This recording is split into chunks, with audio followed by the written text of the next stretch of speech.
গ্রাম বাংলার ঐতিহ্যবাহী যে মাহফিলগুলো হয়ে থাকে মাদ্রাসা, সেই মাহফিলগুলোর ভিডিও আজকে তো ওদের মাহফিলে কী কী আছে গ্রামের সম্পূর্ণ দেখাবো ইনশাল্লাহ, সঙ্গে থাকবেন। গ্রামে এই মাহফিল হলে একটা সময় আমরা টাকা জোগাড় করে বিভিন্ন আপনার টাকা ব্যাংক থেকে টাকা জমাতাম, মাহফিল আসলে সেখানে টাকাগুলো সেখান থেকে সংগ্রহ করে খরচ করতাম। তো গ্রামের মাহফিলগুলো কেমন হয় সেটা আজকে দেখা হবে ভিডিওর মাধ্যমে, আমার সঙ্গে থাকবেন অবশ্যই। একটা মেইন সড়কের সাথে ওমা সামনে যাও, এই যে মৌমাছি ছাড়ি দিও না, দেখছেন কেমন মৌমাছি উঠতেছে।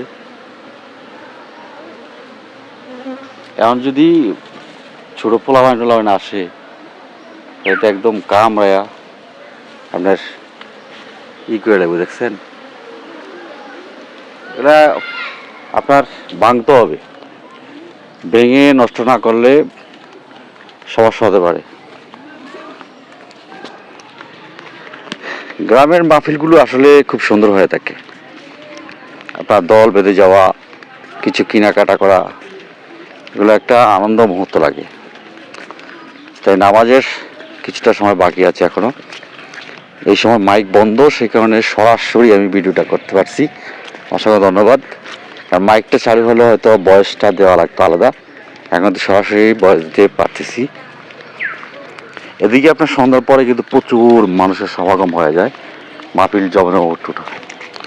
ওই যে সামনে দোকান, এই যে চেইন স্বাধীনবী মাহফিলে কিছু কেনাকাটা করার জন্য যাচ্ছে।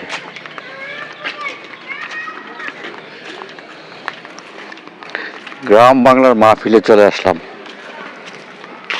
ও গেঞ্জিও তো উঠছে দেখি, টুপি টাপি সব।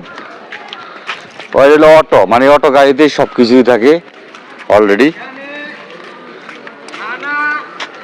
এই যে আপনার চিংড়ি ফ্রাই, আলী হোসেন চৌধুরী চটপটি দোকান, ফুচকা, বিভিন্ন আইটেমের সব কিছুই উঠছে মোটামুটি, কারণ তার সন্ধ্যার পরে শুরু হবে।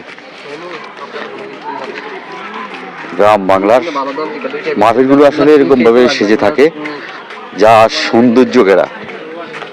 সকালে দাওয়াত চলে আজকে মাহফিলে, সবাই চলে আসবেন মাহফিলে। হোসেনপুর মদিনাতুল উলুম মাদ্রাসার বার্ষিক মাহফিল, সবাই দাওয়াত ছিল। ভালো থাকবেন, সুস্থ থাকবেন। বিরিয়ানি ওই বিরিয়ানি ওই না, ওর বিরিয়ানি আইছে রে। হ্যাঁ, কার বিরিয়ানি? কার বিরিয়ানি? তাফাজ্জলের বিরিয়ানি খাওয়ার জন্য সবাই চলে আসবেন। সাইকো ঠিক আছে, কালার তো ঠিক আছে, গ্রানও ঠিক আছে। কত প্যাকেট, কত কেমনে, কত? সবাই চলে আসবেন। আসসালামু আলাইকুম।